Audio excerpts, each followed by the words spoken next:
I am joined by Peter Greenberg, travel journalist. At this point, extraordinaire, Peter. I never know where in the world you'll be showing up. Tonight, you're in Doha, Qatar. How you doing?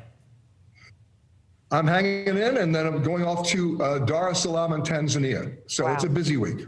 Well, I guess let's start with the travel headaches for so many. Have you encountered any of this because of the pilot shortages? American Airlines canceling flights. They're not the only airline that has been canceling in the last couple of days. What is going on?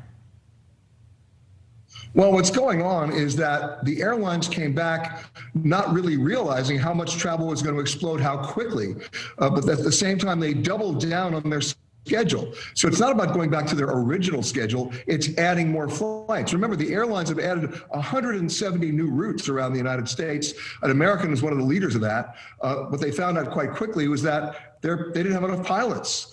Even though they took all the planes out of their parking position, you just can't go in the cockpit and turn on the ignition key. You need recurrent training. That's 2 days in the classroom, 3 days in the simulator. That's per pilot. You multiply that by the number of pilots that need to get back in, and those are the number of flights that have been canceled. Let's talk about rental cars for a moment. If you're lucky enough to get a rental car, you're going to be paying a lot more behind the wheel to have it. How long do you expect this problem to continue? Will it last through the summer?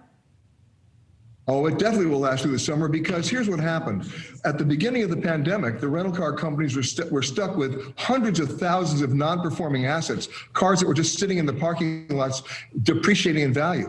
And so the chief financial officers of these rental car companies did what they would want to do, and that is shrink the fleet, and they sold them all off, or most of them off. Now that demand is back, you know what's happening. There are no cars, and they're not going to get cars until a new shipment maybe in late October, early November. So it's creating a huge price and a ripple effect in terms of ground transportation everywhere. The rates for Uber and Lyft have increased.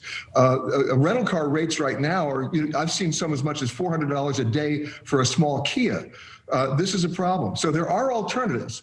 And one of the things people should look at is the alternate ride-sharing services or the alternate rental car services like Zipcar or Turo or Silver Car. That's one way to do it. The other way to do it is, of course, don't rent at the airport, because airport rentals are always more expensive. Rent locally and then return it to the airport. And of course, the biggest boogaboo is the refueling charge, and that is the one that drives me nuts. They're charging as much as $10 to $11 per gallon if they refuel your car. So please return it to the rental car location with a full tank of gas that you put in.